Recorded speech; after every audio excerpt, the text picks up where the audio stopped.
People said things. And the people I was upset with are even those, some who call themselves my friend, who tagged me to come and see those things.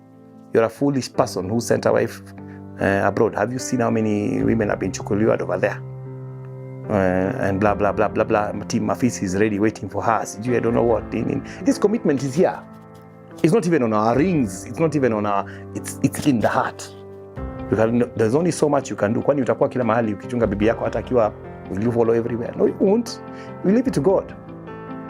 And if something happens, you don't have to hire investigators to find out. If something happens, you will know. If something happens to me on this other side, she will know. You know?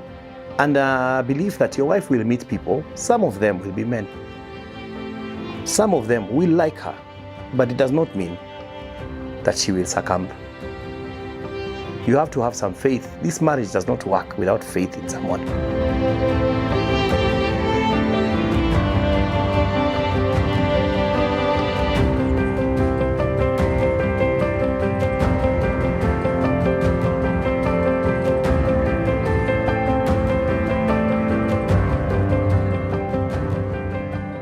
I think the last time I was here, my expectation was that I was just telling a story. I didn't really think that a lot of people would watch it, let alone resonate with it, let alone, you know, come ahead and even contact me. I think sometimes, and that's the beauty of stories, because you tell stories and you don't know which part has touched who, about what. But one big thing I took away from all that is that all of us have stories that we have not told yet. And some of the stories we have not told are really powerful. They're pressuring us. I mean, we are people. People need people in this life. And when you listen to someone's story and it's a story of sadness and you think about yourself or your loved one, you can relate to it and you can reach out. Like for one, I have discovered a lot of people have been deported from different countries. And many of them, it's a secret. They've never told anyone. They're going through. Some people have told me themselves. Some people have told me about their relatives as a result of that story that I gave. And they're not able to, you know, get out of it or even move on with life because of the secrecy that they are carrying. And they're afraid that this thing will come up and lipuka in their faces to some people. Of course, you know, people around you, they know, relatives, friends, those kind of things. But that's one big problem that we are having because we are not tackling the real issues about why some people are not making it abroad in terms of, you know, keeping to the rules in terms of immigration or doing the right things or ending up in trouble for different reasons. And there's a topic there to be covered because unfortunately, when the deportee gets here, it's more condemnation. You will end up ngambo nata, you didn't even make it. I mean, people are expected. Ushaenda maju, you're supposed to go on there and fly and then you didn't. And we make look as if coming back home is like the worst thing that can ever happen to you is to return to a country where you are born, which is very unfortunate. Because we vilify people for it. They come here, you know, feeling bad about it. And some of them, unfortunately, either end up in drugs and alcohol and eventually they lose their lives that way. Or they take their lives and, you know, that happens. So there's a niche there for telling that story. There's another story also that needs to be told, and it's a story about illness. Too many of us take illness as a secret thing that we don't want to talk about. And I remember even in my own case, when I got sick, even my own father told me, no, people don't talk about these things. Don't say so much on Facebook about it. You keep quiet, you know. And we have been bred in many of our cultures to believe that. And for me, who's a Christian, I always believe that you must talk to the disease. It's got ears. I mean, if the people of Jericho marched around the wall 7 times shouting before that wall came down without anyone, we must shout at this disease and tell us, you're here, we see you, and we are going to defeat you. And that also helps us have the, you know, the mental fortitude to be able to fight it. But if we are silent, then we even lack resources because maybe somebody, you know, in my not being silent, a lot of people reached out to me. People will tell you, I give you ideas. Okay, some ideas are, you know, rubbish, like go to Loliondo to drink that water or whatever. But then some ideas are very helpful, like, you know, somebody telling you, have you seen this YouTube link about this? Would you care to do this in a different manner? Have you seen so-and-so who did this story? Who went through what you went through and they succeeded, and that can help you bolster your personal will to be able to beat the disease, even when you may not have had a will to begin with. So there's a place for telling. Okay, you might not tell everyone. That's okay. You don't have to get on Facebook or social media or YouTube or whatever other medium you are having and tell it to the world. But you need to tell at least a few friends so that you got propped up. So those two things really stood out for me. And I was surprised at the sheer volume of how many people reached out in terms of that. And I sold books, thanks to Shared Moments. Yeah. And I think even some of the platforms I have gotten to speak at places and be around other people are directly as a result of appearing on this YouTube link. So I'm forever grateful to everybody who watched and everybody who reached out and all those nice and kind comments that I got. I really appreciate. It's amazing what God can do. You come, you meet Justus. You remember I was meeting you so that we can do a show about you on the platform I was then working for. And then later on, you are interviewing me. And then now we're just a family. Now I'm, an integral part of the Shared Moments family. I feel like I belong in there. I think there is a way we pull each other with the stories because we know we are supposed to tell stories, not just about ourselves, but about other people and stories of hope, because I call myself a positive influencer. I believe Shared Moments on its own is a positive place of influence, even if you didn't put it in your title, but that's exactly what you are doing. For every story we have had, good or bad, sad or broken, happy ending or no happy ending, we have seen the positivity about it because we see that these are real people going through real issues, handling them in a real manner. And then we relate with them. And either we learn and not do something like they did, or we learn and follow footsteps. But either way, it's helpful. It's a positive influence. My wife going abroad was surprising to me. I say surprising, not because I was not aware of the process. I was aware of the process, of course. As her husband, she had, when I met her, she went back to school. She went and got into KIM. She pursued her levels of education to this point where she said, now I want to go and do a master's. And for me, I'm happy because, if she goes and even does a PhD, because my wife actually is a very interesting person. She got my name on her documentation, not even by my prodding, or me saying you must become a Kones. She wanted to, and I was laughing and telling her, when you get a PhD, you're going to be Dr. Kones, and when they call Dr. Kones, I will stand.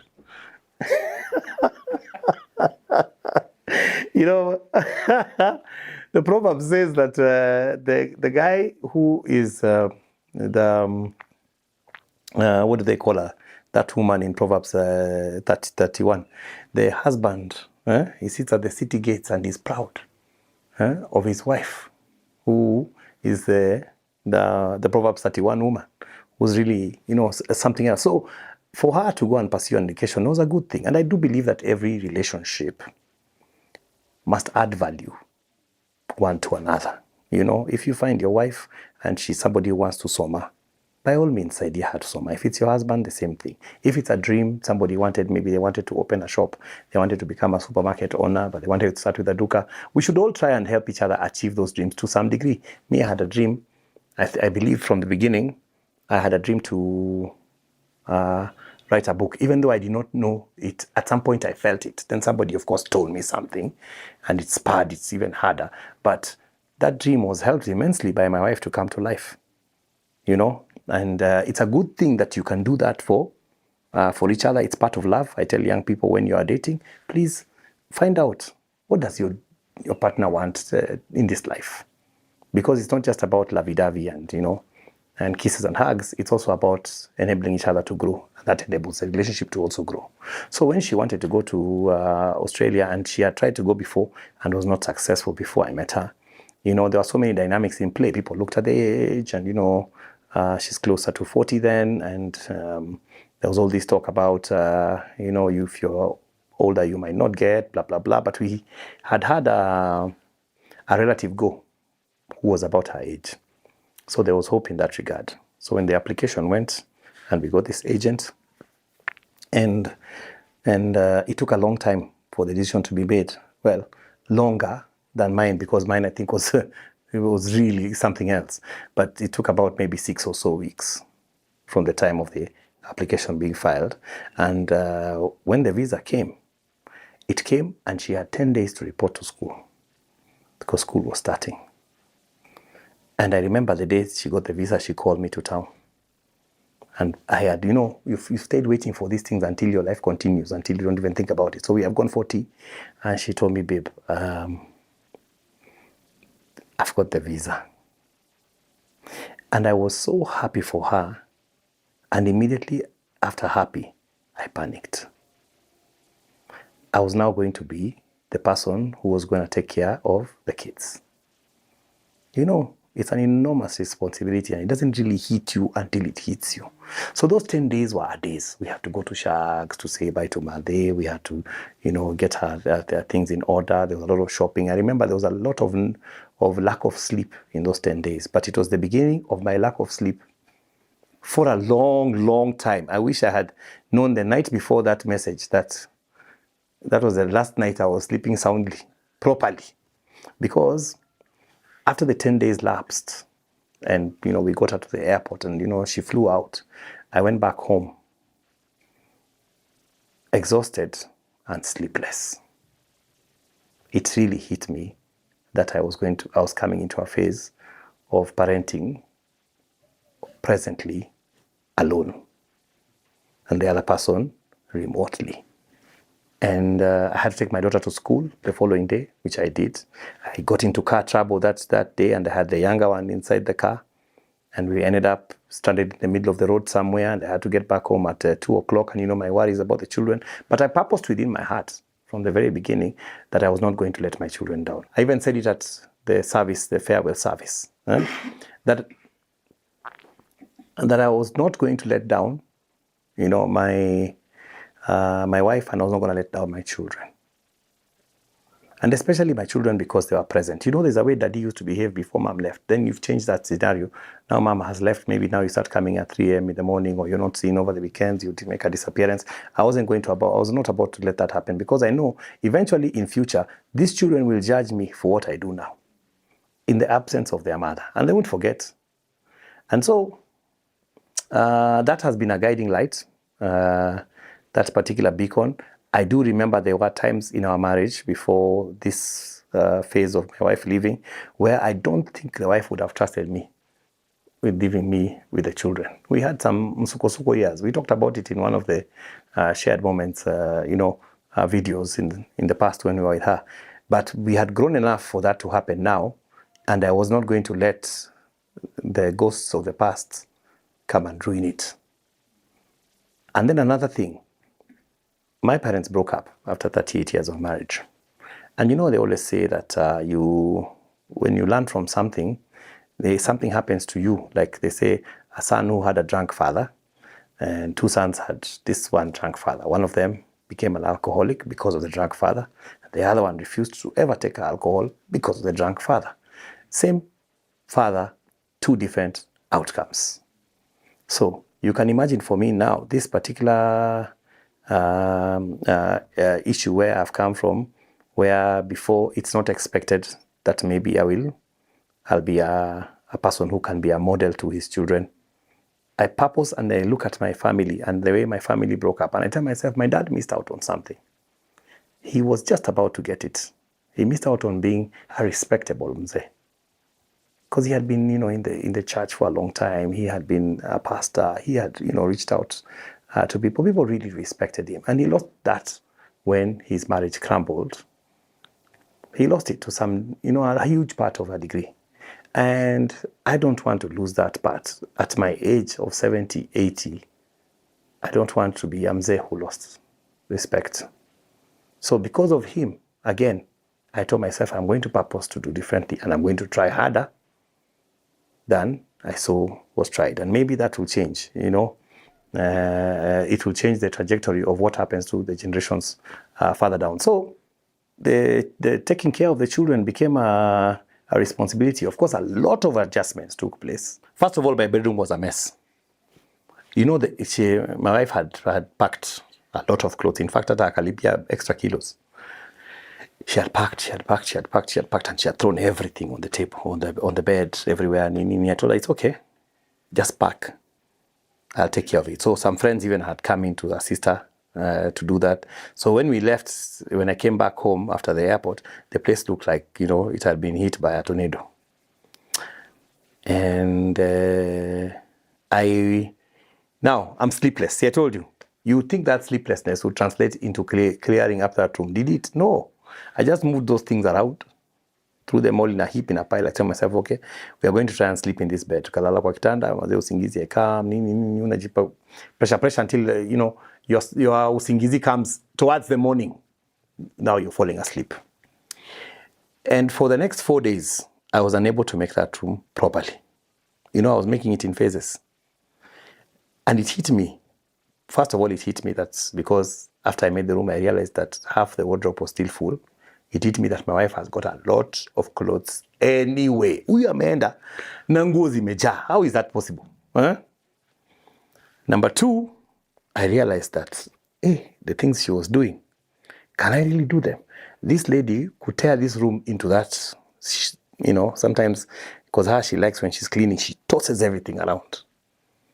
And she'll clean it up in two, maximum 3 hours. You come back and everything is in order. Mimi to return to order. 4 days. 4 days, and I had to call my daughter to come and help me at some point to see what we could put where. And I told myself, wow, kuna kipawa people have. Another thing was cleaning the bathroom. I have tried to clean that bathroom ever since she left. To the way she cleans it, and I have failed. It's there are some things that only women can do. Places to buy groceries, for example. I started noticing, now I started asking her, where do we buy this? Where do we buy this? Some point I was told fruits in the house are over. I was like, wow, these kids, they eat fruits every week. I didn't even know that, I'm being told, CG, you go to the salon.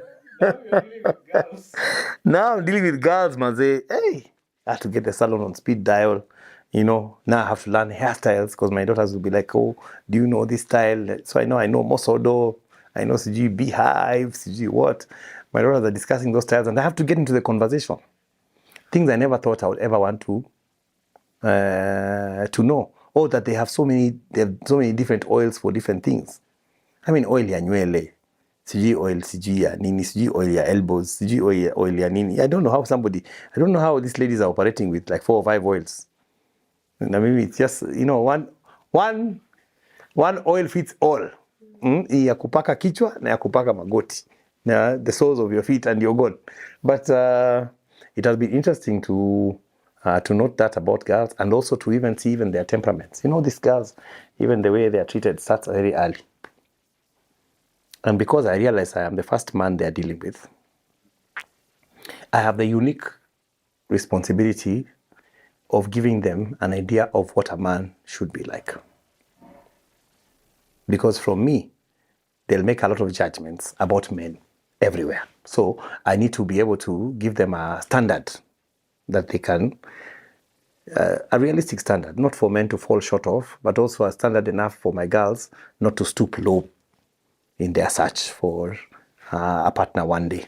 So all those things have combined into a relationship with them. Right now, I think this past 1 year and some 2 or so months have really been helpful to us as a unit between me and my daughters. I'll forever be grateful for the moment that we have spent, and I think it will change our relationship completely, even for the future.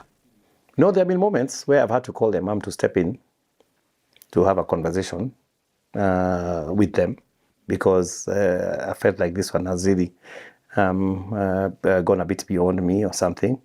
My 13-year-old, my 15-year-old now just started, she's in the teenage. She's got issues, of course, of teenagehood. Some she may not really want to talk to me about, but I may be able to note and see that, this person needs help here. And to be honest, I've also gotten a lot of help from friends of us, of our family, and friends of my wife who have stepped in to fill in the gap as mothers. Some of them have done very, very notable thing. One of them taught my young daughter how to wash her inner clothing. That's not something I was able to do, but she went there for a sleepover and she came back knowing, and that was I found that very, very touching and very nice for you to have people who can plug in that sense. And wherever there have been difficulties, I can say I've been a blessed man. I've either been able to reach through my wife and sort it out. I've able to reach through some friends and have them have a chat, because sometimes I have a chat with my elder daughter, for example, and then I feel, but it needs a womanly, somebody needs to say something also over here, and so you look, and sometimes maybe the mother may be at work, or maybe sometimes even for us as parents, children may not listen to us so much. So you look for outside also, somebody else chips in with something, and you're like, yeah. I didn't know that my wife carried so much of my sleep with her. I found that out the hard way. The pillows just don't make it. Na nikarealize sasa ingine hata mna waste time mmekosana the whole night. Na hii nights ni fupi yake. Because when the person is gone, those are not the nights you remember. And there are times you just feel lonely, especially at night. Lonely, your nights are longer, your days are short. You are sleep deprived a lot of the time because you don't sleep very well. And the same thing is happening the other side. The other person is busy. A lot of things are happening. They're in class. They're dashing between here and there. There's always they're always on the move. But one thing that has helped us the most is the ability to converse. Before she left, we would talk 4 to 5 times a day. After I've dropped her at work, I'll go to my workplace, I'll call her, I've arrived at work, story, nini, that never changed. Even on my phone, you can see today even I've come here and it's just about midday and we have already spoken thrice. And in between, messages, voice notes, it never changed. And then we also always found time to have a Bible study daily. Regardless, we would do it, sometimes we would do it twice because of the difference in the hours. I quickly realized there was an 8-hour difference between us. Sometimes it's 7 because of the daylight saving time. Like now it's 7. But when it's 8, 4 p.m. is midnight, and midnight is 8 a.m. for her. So it works out for us. Every day at about 4 or so p.m. you'll find me having a chat with her, doing a prayer, saying good night somewhere there. Sometimes, again, there's a good morning at midnight. So there are 2 good nights, there are 2 good mornings, both ways around. And it's been very helpful to keep going. So, and I promised her that there was nothing that would happen here that I would not tell her. So there's nothing I've ever hidden. Something has happened in the house, something has happened with the girls, something needs to be done. Yeah, we say, we converse. So ni mtu tu hayuko physically, but in terms of knowing what is going on, they are fully aware of what is going on at all times. In fact, I say, I'm going this way, I'm going that way. She'll tell me, I'm leaving school, I'm doing this. I can pinpoint with accuracy where she is at a given point in time, and vice versa. That never stopped, and that has been most helpful. And surprisingly, 2 days ago, we talked for 2 hours and 20 minutes. Until we were like, hey, we are talking as if we are teenagers. Huh? 2 hours and 20 minutes is a long time to talk to somebody on the phone, but I'm glad that it can still happen. It's a good thing, because sometimes the stories are not just about, the bills, I don't know what was not paid, this, that. Sometimes it's just stories too. Yeah. So in that regard, that has helped our relationship as well. I've seen her grow over there. I've seen her worldview change. I've seen her become a more understanding person. Baby, you've become more understanding. And that's it's a really good thing. And it's not just me who said that, even my daughter said it. And I want to believe that also us, we have also brought some positive changes into the mix. Are there any fears? That's where I'm coming. Of course there are fears, bro. Aye, what are you saying? Do you know all the stories? Like when she went, let me tell you what. First I was told a good one. People say, oh, tumwambie ama tusimwambie.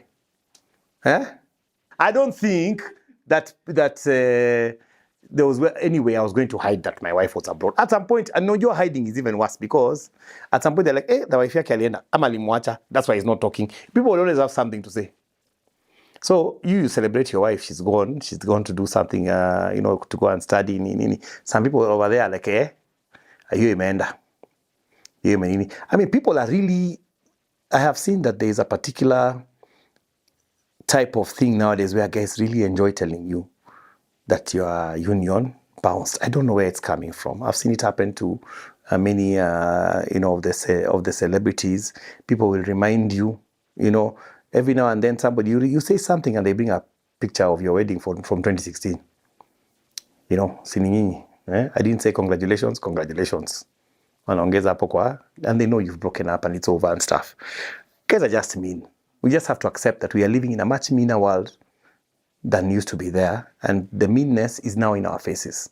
People said things, and the people I was upset with are even those, some who call themselves my friend, who tagged me to come and see those things. I even told another one, why are you tagging me on this particular thread? Why do you want me to read it? So that what happens? Because personally, I don't engage. Ever since the other time when I was proposing to my wife, I'd prefer if they are going to write something and they are going to write it and they are going to have all this manner of barrage of people telling you how your marriage will not work, I'd rather not read it. Because whether you like it or not, reading it allows it to enter into your psyche and to depress you. And it will depress you. You have 10 people telling you your marriage is not going to work. You're a foolish person who sent a wife abroad. Have you seen how many women have been chukuliwad over there? And blah, blah, blah, blah, blah. Team Mafisi is ready waiting for her. I don't know what. It will get into you. And you might start to act it out with your wife. Because there are moments I've been jealous. I have to accept that. True. I mean, I'm here. My wife is there. She's met somebody. They're just talking as students. What she tells me about it. And I'm like, I don't feel that person. I'm normal. Vice versa also happens. Some people will say, okay, the Jama, he'll start sleeping with the boch, or he'll text the next door neighbor, or there's a Klande waiting who's very happy. Somebody wrote, who's happy that she's going. Somebody waiting to just, drop in the wings. Those things will go. How many husbands have sent wives abroad and then married somebody, only for the wife to return and discover that person was replaced the moment this guy left? It has happened. Are there bad stories? Absolutely. Are there people who have done it? Absolutely. Yes.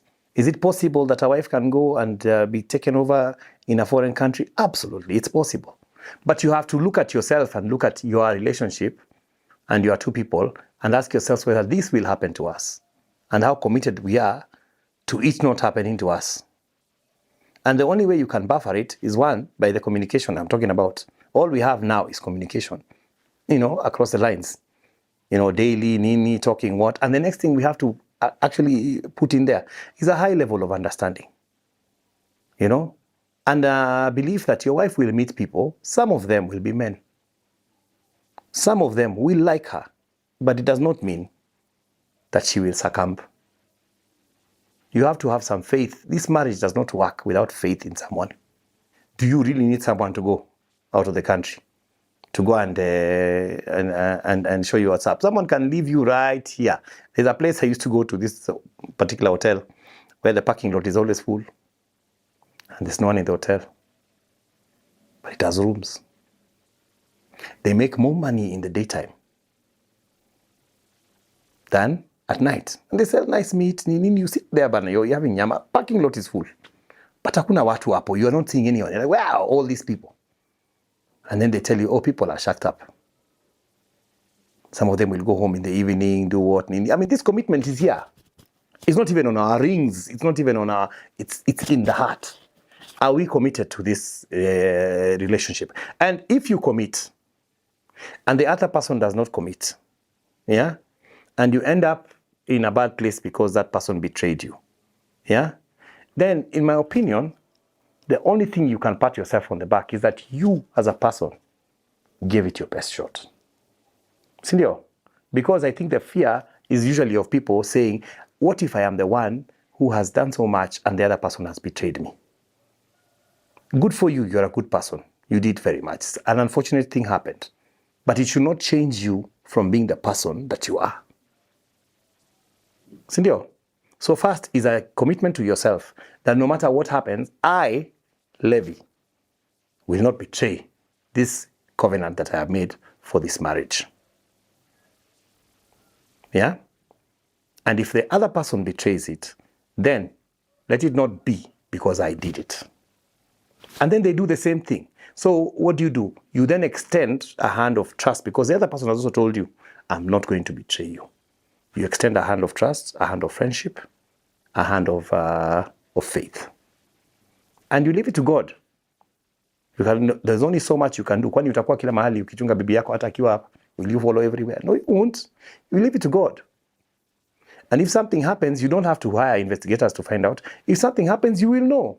If something happens to me on this other side, she will know. The Bible says, that your sin will find you out. It will surface to the top. No one is so clever that they can keep something hidden for so long. So really, you don't need people to give you naysayers, topics, what, you're not going to make it, you're not going to what. You just need to be relaxed and have confidence in yourself as a human being, that it shall be well. I have this cousin of mine called Maggie. Out of my cousins, she's the only one who is light-skinned. We suspect, we suspect that he was the one alipewa kala yote na si wote tukanyimwa. And we hang around a lot. And so we are hanging out one day. We are in a supermarket. About Prestige. It's a Saturday morning. We are talking, we are walking, we are going to the car, taking groceries. And there's this guy who is like an elder in our church. Let me put it that way. This guy sees me, he says hi. I say hi. I can see in his eyes, he badly wants to ask, who is this? But he doesn't. So what do? I don't either. You want to feed your head? Feed your head. But if you want to ask, hey. So who is this? So we get into the car and he was watching us the entire time. In fact, we were even laughing as we were driving off. I'm like, that dude is thinking, I've replaced Wangeshi. But he didn't want to say it. Sindio? Yeah? And you never know how far those stories can go. Personally, I say this. If you feel like you want to ask something of me, come and ask. I'm a very open book. I'm happy to tell you.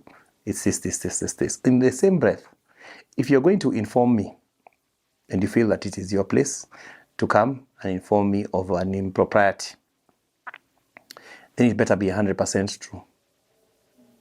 And you better come loaded with excellent evidence. Because if you come with a story, I'll tell you off. I don't entertain stories. If me and you are here and you are the one who knows more about my wife who is in Sydney, we're not going to talk about that. Like I said, I believe that no one is able to hide everything. If it is indeed true, it will come to me. God will reveal it to me. For sure. As sure as the sun rises, I will know. So I don't have to worry so much about whether an individual will come to tell me. And luckily for me, I guess because of my demeanor, I haven't had someone actually come to tell me that I know your wife is doing XYZ. No one has dared. I don't think anybody has. Well, I think somebody has mentioned to my wife, those things of, what is your husband doing? Do you even know what he's doing? CG what? Of course, there are those people who talk like that, but they don't know you either. They're just trying to layer a hedge of suspicion so they can use it to walk into your life. Like sasa umeacha wife huko. Of course, those ones, they don't have facts. What they have is insinuations. They just drop small bombs around you so that you can think, hey, my goodness, it's possible. Maybe she could. Maybe I should. But that shouldn't be a reason for you to do anything. This era of I'm cheating. Why should I give my body to somebody simply because I am trying to show my wife dust? It's a sin against self. It's my own body. Why should I give it to somebody else? For the purposes of showing my wife that, hey, I think you're doing this, I'm also going to do it. Why should I engage in that to do that? It doesn't make sense to me. I think it's like you are damaging again yourself in the pretext that you're damaging somebody else. It's better if you are doing something that was different, that only them, they see the heartache. But the moment you do something like that with a relationship or what, inadvertently you also damage you. And no one should make you damage you for the sake of trying to prove a point. So in the regard of that, yeah, people will hint, and of course there are all these stories you hear. Yeah, so and so they did, so and so they broke up, so and so they broke up, and it's very sad that there's a lot of breakups nowadays, and they are publicized so much. But there are more people united than those who are broken up, and those are not the stories we hear. For every breakup, there's a marriage that's standing, or 5. Let me tell you, prolonged absence can also cause you problems. When you get used to not being around each other, you get used to doing things a certain way. Yeah? Some things you don't check with your wife. For example, some things I would check with her at the beginning, I don't check with her anymore. They become small things that you're just going. Unknowingly, you can become used to being alone. And when you become used to being alone, guess what happens? The value for the other person might diminish. Yeah, because you're so set in your ways, you're so this, you're so what. So if you find that you may not need them so much, or even somebody else can easily fill that slot. So it's good for people to all the time touch base. Like her, she came back. Remember, this is 1 year, 2 months, but she came back in the middle of it. So really, since I saw her up to now, it's since September the 5th, that would be what? Just about almost 8 months since I last saw her.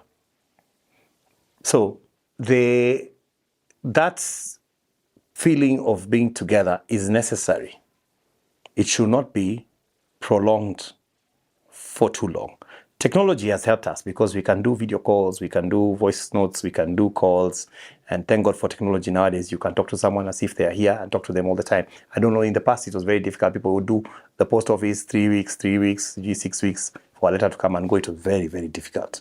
By the time you're reading about somebody this week, you're reading about their 3 weeks ago, not their present. So the thing is, even with technology, it has not replaced the need for touch, for feel. The need for intimacy more than just words and talk. Even a couple, they say a couple that's together, that makes love, that is intimate, that even wakes up together, that, holds hands.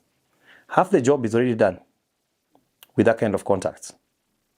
When you remove it, there's still work to do because words cannot just fill everything. Sometimes somebody just needs a hug. They're having a hard day. Now, hauko? Or you need that hug. So me going to Australia was necessary, although I'll be honest, I didn't think it was going to work from the beginning. But this journey has been carried by my wife's blind faith most of the time. Even now, I still have moments where I dream and I ask myself, did I really get a visa? The other day I was dreaming. I had dreamt that I got the visa and kumbe I hadn't. And I woke up and I ran to my laptop. I switched on my laptop. I went looking for it. I'm like, did it really happen?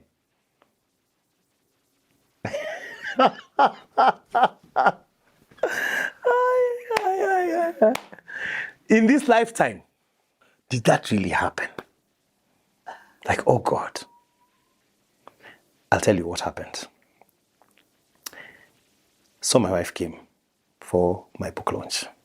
And even her coming for a book launch was a real sheer determination. She had already been gone for 6 months. She told me, so we've done the launch, Nini, and she's only come for 1 week.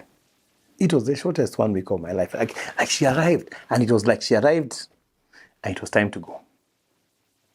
And so we are seated over there. The last day we are talking. And for me, I felt like it triggered me somehow because I had sort of gotten used to running life. But her coming took me back to square zero, to the first time she left. If anything, worse. Because this time, even when she left, even the kids cried. And they didn't do that the first time. And I felt so heavy. That night I felt heavy. But in our talks, she had told me, you need to see if you can come. And I thought, me? Okay. I tell her, I don't think the guys would let me come. Why? Tell her, but of course, Look at my American story. I went to America, things didn't work out. I came back, I was deported. I mean, I've told that story on this very platform. It's there.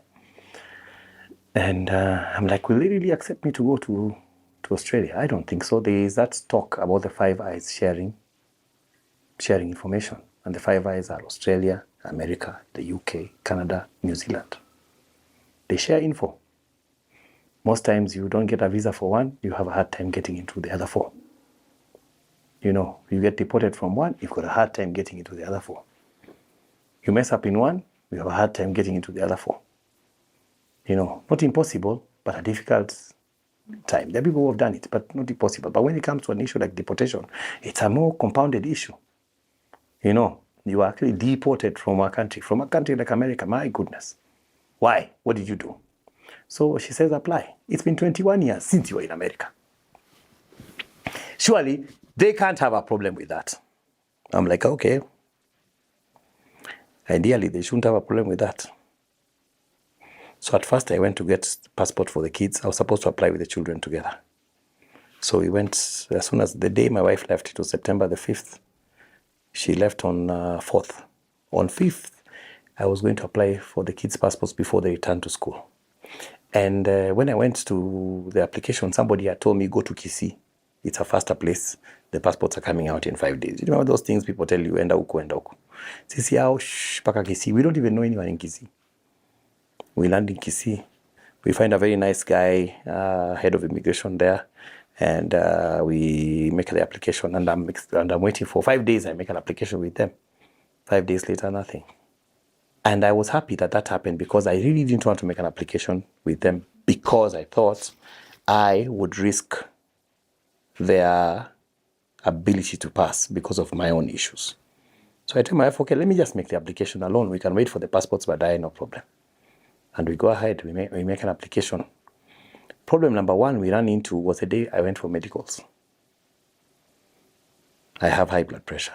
I'm on medication. And I've been trying to bring it down, but sometimes, once in a while, that blood pressure can shoot into the skies. So you can imagine, for most of this process, my blood pressure was not good.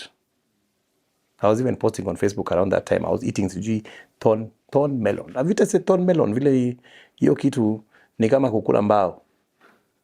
Kula thorn melon hapo, unakula kama 2-3.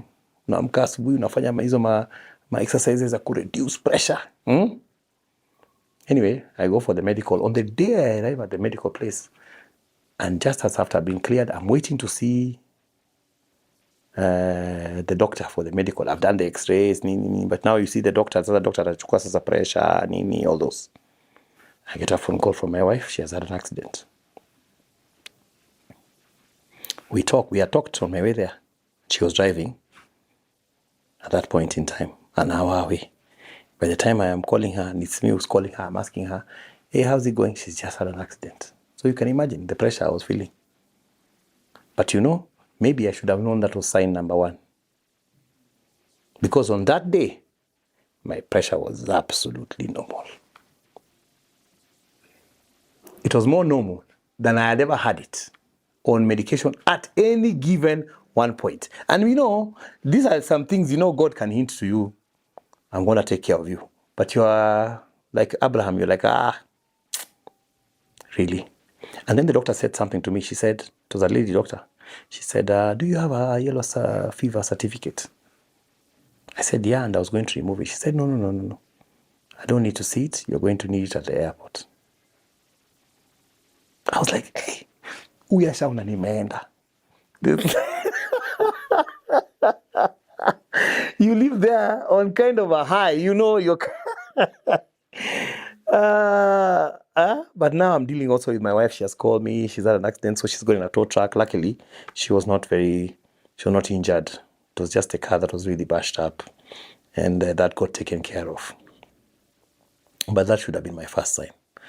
And I thought, they are going to determine this visa very quickly. But no, that was now October. So October quished. That was early October when I was doing the medicals. October ended, November began, and on the 24th of November, I got a letter from the Australian embassy, a really harsh letter from the High Commission.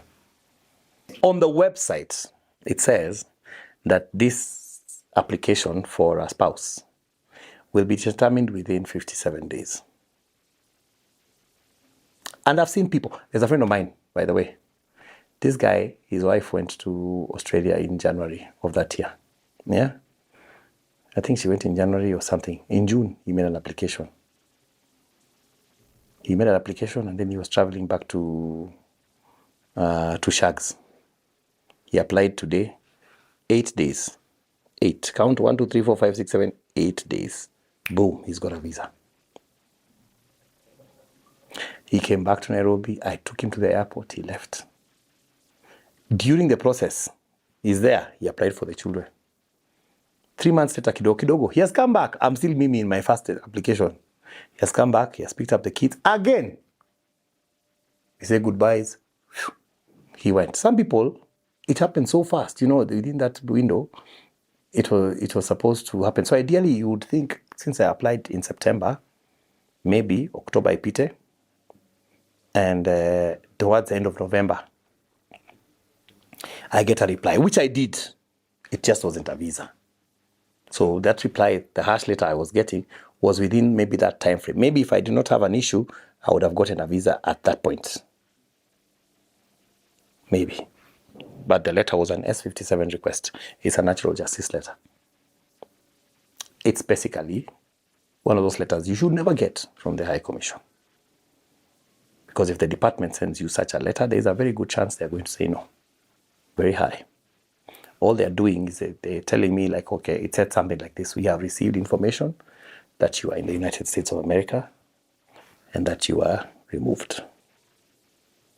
And that you also applied for a visa to go to the United States and it was denied. Yeah, and you have not indicated in your application.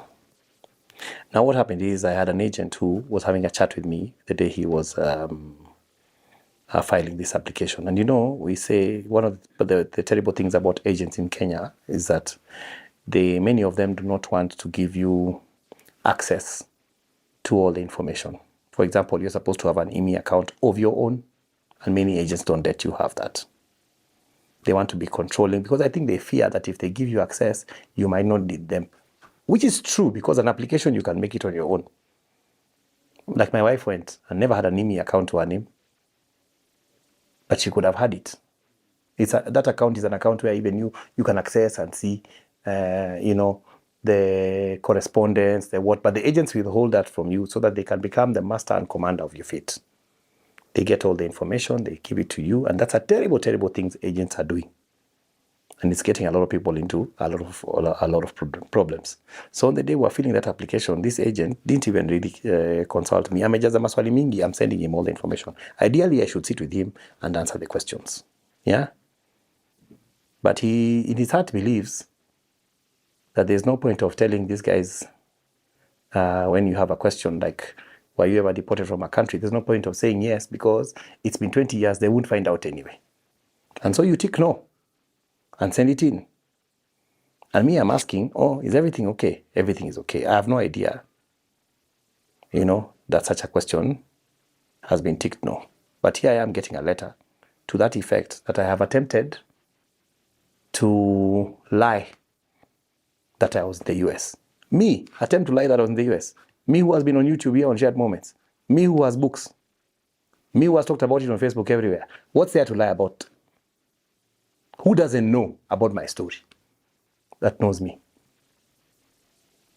That I have to go on a form to say I haven't ever gone.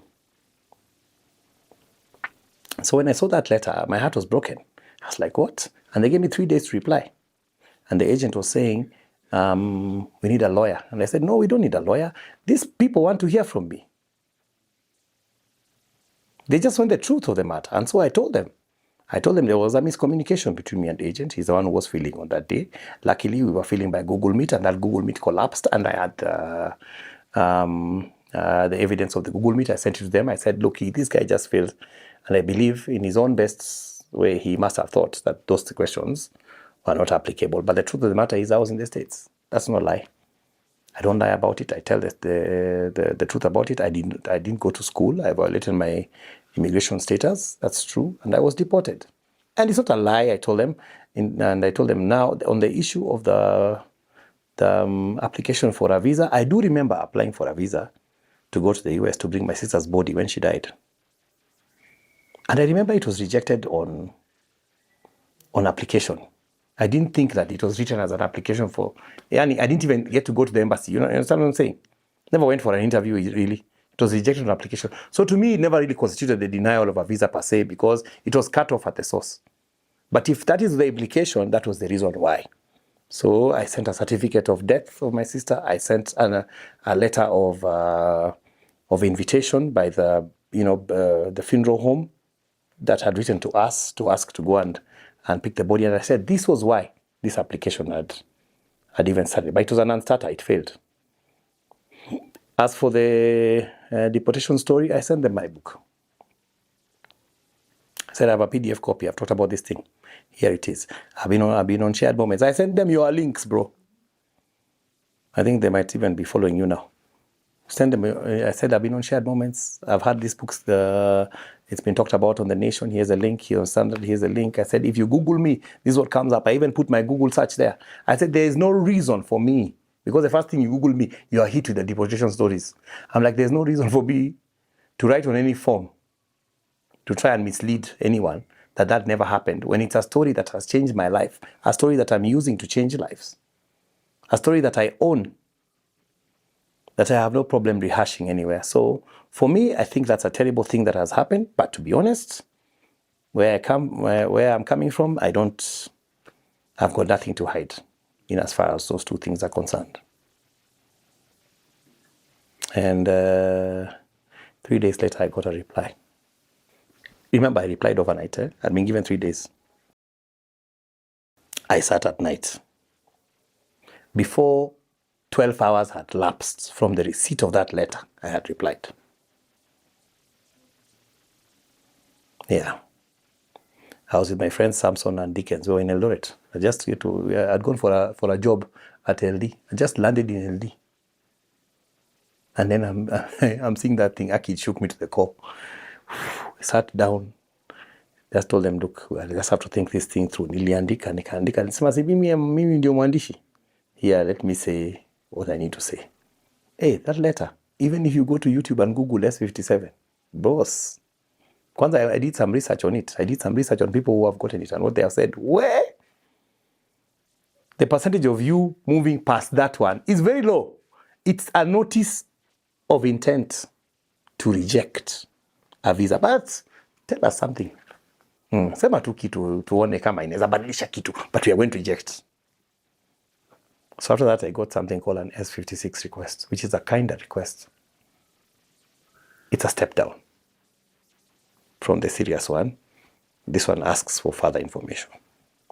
First, it was a good conduct certificate. They asked me for a good conduct certificate, and they asked me to fill a certain form. Now, the good conduct certificate was a bit of a conundrum, because the good conduct in Kenya right now, and by the way, anybody who's watching from the immigration, Mazay, you guys just, is it immigration? It's Interior Ministry. Aki shape up on just basic local services to people. Why should somebody have to go through so many corners to get a certificate of good conduct? I went first to Huduma Center. After I applied in Huduma Center, I was told, okay, you'll have to wait. Nikaona hii wait itakuwa long. I tried to call some people who are my friends to find out. They said, hey, that thing really takes long. And I'd been given this letter was saying, supply it within 7 days. I think they really believe in our systems. They don't know. They don't know who's running things here. So I remembered that in my class, where I am the chair of parents in my daughter's school, that I had one parent who said he worked for the criminal investigation department. So I called him. And he said, oh, chairman. I said, I'm looking for a good conduct. And I only know you. He said, you too. Long story short, this guy sent me the DCI. I got my good conduct in 1 day. Just the power of networking. You know, this, I see God in these things. Even how I remembered to call him. I didn't pay a penny. You know me, I refuse those things of paying for things. That's why my passport even took long. When I went to Kisii, I was told by some people I need to pay 10K. I refused to pay. Me, I don't pay. Service. That's supposed to be a free government service. No way. I'm not going to be an aider and abettor to a system that's already corrupt. I add my other 10,000 shillings to it so I can get a passport today. What I kai? Nailika, by the way, I didn't get passports for my children until March.